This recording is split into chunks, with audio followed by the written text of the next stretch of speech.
We have some great, exciting news that just dropped about half an hour or so ago, and that is the confirmation and details about the version 3, 4, and 5 of the Digital Monster Color.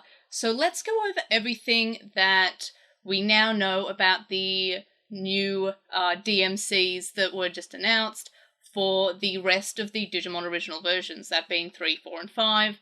Not including 6, because the version 6 wasn't ever released in Japan. So let's look at these pretty exciting rosters. So first of all, the first thing to note is that there's one shell for each version, which is great news for me. This is what I was kind of hoping / expecting, on the basis that there was only one version 5 shell released in Japan, which is the green with orange frame. The many frames that we got in Southeast Asia and Australia, Japan did not get. They only got the one shell for the version 5. So I was expecting the Digimon Color for the last 3 to not have, two for each like we did for the version 1 and 2, which got 2 shells for each. So that was, firstly, some great news, at least for me, because it now means that I can only buy 3 more. I don't need to buy 6 more to complete my collection. So that is exciting in itself. The most exciting news, however, has to do with the rosters for these 3 virtual pets.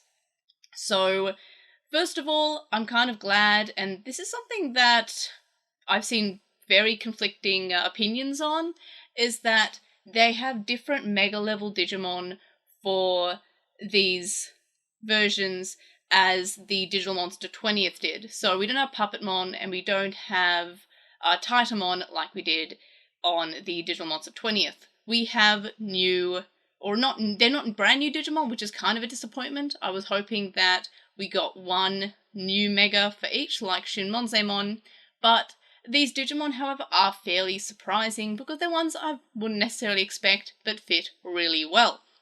So first of all, version 3. There are 20 Digimon total, so we've got High Andromon, that's same as the DM20, but we also have Gokumon and Bancho Leomon. Version 3 also gets a bonus extra mega form that the versions 4 and 5 don't have. They only have 19 Digimon total, and it looks like Chimeramon. They kind of have made it a secret / hidden character, but the sprite itself looks fairly like Chimeramon, so I'm going to say it's Chimeramon. Hasn't been revealed yet, so that could be confirmed or unconfirmed later, but at the moment it looks like it's Chimeramon. So that's a pretty cool roster. Do like the mega forms. Chimeramon is exciting. Otherwise, I'm not too excited about the rosters. They're fine. They're sort of what I'd expect. Gokumon's cool, however, that is cool, but Chimeramon I'm the most excited about from the version 3. Then we have the version 4, which, as I mentioned, only has 19 Digimon total. We don't have that secret Digimon that version 3 has. And it's got Darkdramon, Gankumon, and most excitingly, Bloom Lordmon, who is probably one of my favourite of the newer Digimon. This Digimon is one that I should have expected to be on the Digimon Color version 4, but still surprised me. This is a great fit for the version 4. Big fan of that. I just love Bloom Lordmon. If you've watched any of my videos that have my new intro, I love Bloom Lordmon. Great Digimon, A+. Very happy with this roster. I'm wondering if Bloom Lordmon will evolve from Pixiemon. That feels like that's the logical choice, but Bandai can be Bandai. But in any case, I'm excited to get Bloom Lordmon.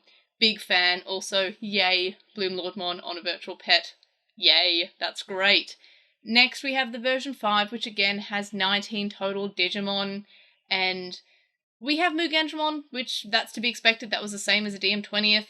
We have Raidenmon, which is an old Digimon that hasn't really gotten much love over the years until maybe the card game had Raidenmon a bit, and I think the Pendulum Cycle might have also had it. No, it had Suigenmon. Raidenmon was the electric variant. So yeah, older Digimon that hasn't really appeared much, and then we also have Gaiomon, which I've been playing next order at the moment, and the fact they call it Samarodramon is still confusing to me, but anyway, we have Gaiomon. And yeah, so that's fairly exciting. Kind of a shame that we don't have Aegistramon and Rust Tyrannomon from the DM20, but I'm also glad that we've got some unique forms. It's not just DM20 but in color and with a smaller roster, and it's separated. I'm glad that we have Digimon that I wouldn't necessarily expect, like Bloom Lordmon and like Chimeramon. Excited about that. And then, of course, there are some Super Ultimate Digimon that I guess fill the Ultra S slot, like we had in the versions 1 and 2 of the DM Color.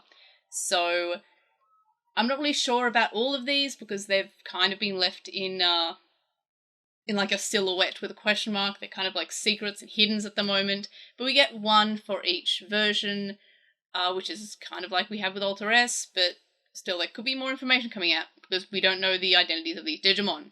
So one could be Chaosmon because we do have Bantroleomon, we do have Darkdramon. That could make sense. Another one could be Millenniumon because we do have we do possibly have Chimeramon, but we do definitely have Mugendramon, and that fusion is a fairly cool one. It would be nice to see Millenniumon on a virtual pet. It was on the Pendulum Cycle in its moon form, so that's on the Deep Savers one, interestingly enough.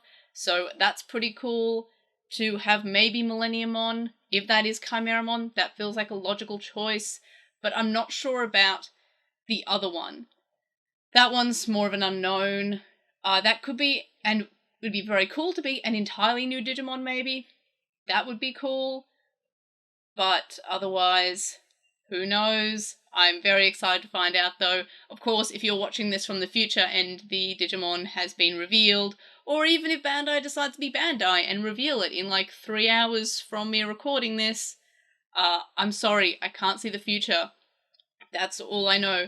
So, in any case, that's basically all we know for the moment. They've got the same overall features as the DM Colors 1 and 2, and they're priced more or less the same, 6,930 yen via Premium Bandai Japan.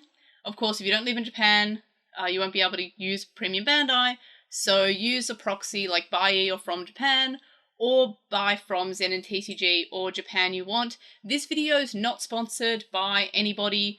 Those are just my recommendations that I've used. I tend to use Zen and TCG more than anybody else nowadays because Japan You Want seems to be fine for pre-orders, and their customer service is great from Japan You Want, sorry. But they do tend to increase the prices quite a lot after release for something, and they tend to buy local and then flip for a more expensive price, which as a collector, I don't approve of that practice. But for pre-orders, they are great. I still use Japan You Want if they end up being the cheapest. Zen and TCG are probably my favourite because they feel more like they're for fans, by fans. Japan You Want just at this point feels like a company. And then of course we have proxies, which can be more expensive than using Japan You Want or Zen and TCG, depending on how the fees treat you. But I've gone over how to use them in the past. You can use them for this. Those are just my recommendations, unless you live in Japan where you can buy directly from Premium Bandai Japan. Lucky you. So as of recording this, pre-orders are opening in a few hours, so that is 4 o'clock Japan time, and they close on May 18th, and they ship in September. So the same for all Premium Bandai. There's not too much of a rush to pre-order it immediately because they more or less do reservations. That's why there's a pre-order window, because they know how many to sort of manufacture, and just so you don't have to really, go out and buy them the moment that the pre-orders open. But I recommend doing so at least in the pre-order window, because Bandai Japan stuff, because it's the Premium Bandai, they will only release it as the pre-order. So the only way to get it after pre-orders close and after they release is to buy from a reseller, and you tend to pay a higher price for that. People do scalp things, people flip them. So I recommend, if you really want them, to get them directly from Premium Bandai while the pre-orders are open. So in any case, that's all the information we have at the time of recording this. Let me know your thoughts and comments and questions in the comment section below. I've previously reviewed the Digimon colors for the version 1 and 2 if you want to check out those videos. As I mentioned, the features are more or less the same as the first versions of the Digimon colors, so if you're still not sure whether or not you want to pre-order or not, check out that video if you want to hear my thoughts about the DMCs. Like this video for Bloom Lordmon, yay! I love Bloom Lordmon. Subscribe if you haven't already, and of course if you have subscribed, tell your friends, tell your neighbours, tell your enemies, and of course, I'll see you in the next video. Bye!